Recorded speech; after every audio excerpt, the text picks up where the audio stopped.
Assalamualaikum warahmatullahi wabarakatuh. Perkenalkan, saya Gustianto Putra, mahasiswa Universitas Eka Sakti Padang, Fakultas Hukum, Prodi Ilmu Hukum. Baiklah, pada kesempatan kali ini saya sedang melaksanakan KKN PPM Universitas Eka Sakti Padang pada tahun 2021 secara daring. Saya berasal dari kelompok 54 zona Padang 22, dan dosen pembimbing lapangan saya bernama Dr. Bisma Putra Pratama, SHMH. Baiklah, dalam video ini saya akan mencoba berbagi ilmu dari semester-semester yang sudah saya lalui kepada rekan-rekan semua. Jurusan saya adalah hukum. Hukum, apa itu hukum? Hukum tidak asing lagi didengar sama masyarakat, semua lapisan masyarakat. Baiklah, dalam video ini langsung saja saya akan menyampaikan apa itu hukum.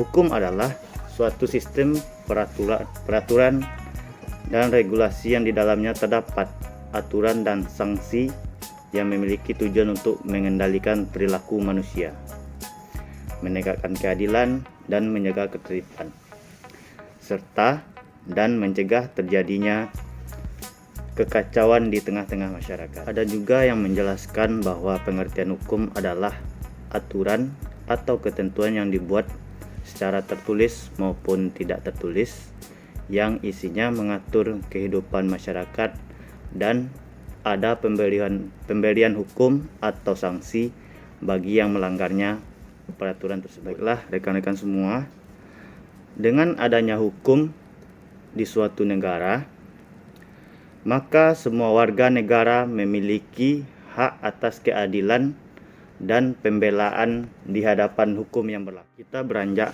pada unsur-unsur di dalam hukum. Yang pertama, mengatur tingkah laku setiap warga negara.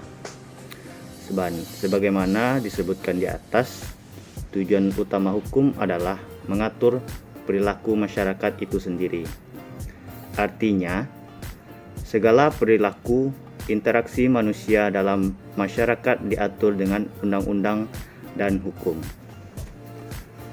Yang kedua, hukum dibuat oleh lembaga khusus negara. Maksudnya di sini, hukum yang berlaku di suatu negara tidak dapat dibuat oleh semua pihak, tetapi melalui lembaga atau badan resmi yang memiliki kewenangan untuk itu. Misalnya, Kitab Undang-Undang Hukum Pidana atau disingkat dengan KUHP yang disusun oleh lembaga legislatif. Yang ketiga, setiap peraturan bersifat memaksa. Hukum merupakan aturan yang mengikat. Oleh karena itu, semua warga dalam suatu negara harus mematuhi hukum yang berlaku dan akan dikenakan sanksi karena melakukan pelanggaran. Misalnya, peraturan lalu lintas yang mewajibkan semua pengendara memiliki SIM sebelum berkendara di jalan raya. Bagi pengendara yang tidak memiliki SIM, maka akan dikenakan sanksi oleh pihak yang berwajib. Yang keempat, unsur hukum itu adalah ada hukuman atau sanksi bagi yang melanggar. Hukum menjelaskan aturan dan sanksi yang akan dijatuhkan kepada pelanggar. Hukuman atau sanksi yang diberikan kepada setiap pelanggaran hukum sesuai dengan peraturan atau sesuai dengan ketentuan perundang-undangan yang telah disepakati. Sanksi tersebut bisa berupa pidana penjara, sanksi sosial, bahkan hukuman mati. Misalnya, pelaku korupsi mendapat hukuman penjara sesuai dengan putusan pengadilan. Baiklah, itu yang bisa saya sampaikan mengenai unsur-unsur hukum. Baiklah rekan-rekan, kita akan beranjak kepada pembahasan jenis-jenis hukum. Jenis-jenis hukum terbagi atas 8 jenis. Yang pertama, jenis hukum berdasarkan sumbernya. Jenis hukum berdasarkan sumbernya terbagi juga atas 5 bagian. Yang pertama, hukum undang-undang. Yang kedua, hukum adat. Yang ketiga, hukum traktat atau perjanjian. Yang keempat, hukum jurisprudensi. Yang kelima, hukum doktrinal. Baiklah, kita masuk kepada jenis yang kedua, yaitu jenis hukum berdasarkan isinya. Terbagi pula atas 2 bagian. Yang pertama, hukum privat. Hukum privat adalah hukum yang mengatur hubungan antar manusia berdasarkan kepentingannya. Beberapa contoh hukum privat yaitu hukum dagang, hukum perdata, dan hukum sipil. Yang kedua adalah hukum publik. Hukum publik adalah hukum yang mengatur hubungan setiap individu dalam masyarakat dengan negara dan berkaitan erat dengan kepentingan umum. Contohnya seperti hukum tata negara, hukum pidana, dan hukum administrasi negara. Jenis yang ketiga adalah jenis hukum menurut bentuknya. Terbagi juga atas 2 bagian. Yang pertama, hukum tertulis. Hukum tertulis adalah hukum yang terdapat dalam berbagai buku peraturan perundang-undangan. Yang kedua, hukum tidak tertulis. Hukum yang diterapkan dalam masyarakat dan ditaati meskipun tidak tertulis. Jenis hukum yang keempat adalah menurut tempatnya. Terbagi juga atas 2 bagian. Yang pertama ialah hukum nasional, yang kedua adalah hukum internasional. Jenis hukum yang kelima berdasarkan wujudnya. Terbagi juga atas 2 bagian. Yang pertama adalah hukum objektif dan yang kedua adalah hukum subjektif.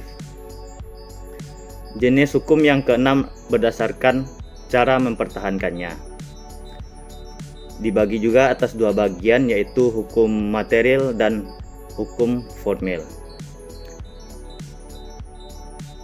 Yang ketujuh, jenis hukum berdasarkan sifatnya. Terdapat juga 2 bagian yaitu hukum yang memaksa dan hukum yang mengatur. Yang kedelapan, jenis hukum berbasis waktu. Terdapat 3 bagian yaitu ius constitutum, yang kedua ius constituendum, yang ketiga hak asasi. Baiklah, itu beberapa penjelasan tentang jenis-jenis hukum. Untuk pembahasan selanjutnya kita akan membahas tujuan hukum. Pada prinsipnya tujuan hukum ini bersifat universal, yaitu terwujudnya ketertiban, kedamaian, ketentraman, kemakmuran, dan kebahagiaan dalam kehidupan masyarakat.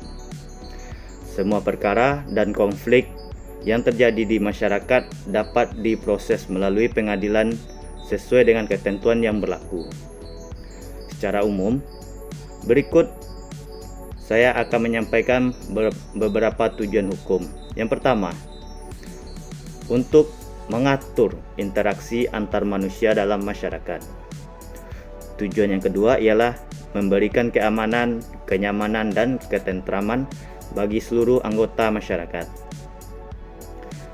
Tujuan yang ketiga ialah mengupayakan kemakmuran seluruh anggota masyarakat. Yang keempat, pelaksanaan dan perwujudan keadilan sosial bagi seluruh masyarakat. Yang kelima, menjadi pemandu bermasyarakat bagi semua anggota masyarakat. Dan yang keenam, sebagai sarana aplikasi dalam proses pembangunan negara. Baiklah rekan-rekan, pada video kali ini saya baru dapat menyampaikan beberapa ilmu yang telah saya dapat di semester-semester yang sudah saya lalui. Yang pertama, apa itu pengertian hukum. yang kedua unsur-unsur hukum, yang ketiga jenis-jenis hukum, yang keempat tujuan hukum. Dari 4 penyampaian saya ini, saya dapat menyimpulkan bahwa setiap tatanan masyarakat di dalam suatu negara harus berlandaskan hukum yang bersifat mengikat dan adil. Hal ini bertujuan untuk mewujudkan kepentingan bersama dan kesejahteraan bersama. Demikian video saya kali ini. Kalau ada kata-kata yang salah, penyampaian materi yang salah, saya mohon maaf. Sebelum mengakhiri video ini, saya akan berpantun. Kabau ketek di tepi banda, tanduk nan alun tumbuh lai. Ambo ketek baru beraja, tolong ditunjuk diajari. Wabillahi taufiq wal hidayah. Assalamualaikum warahmatullahi wabarakatuh.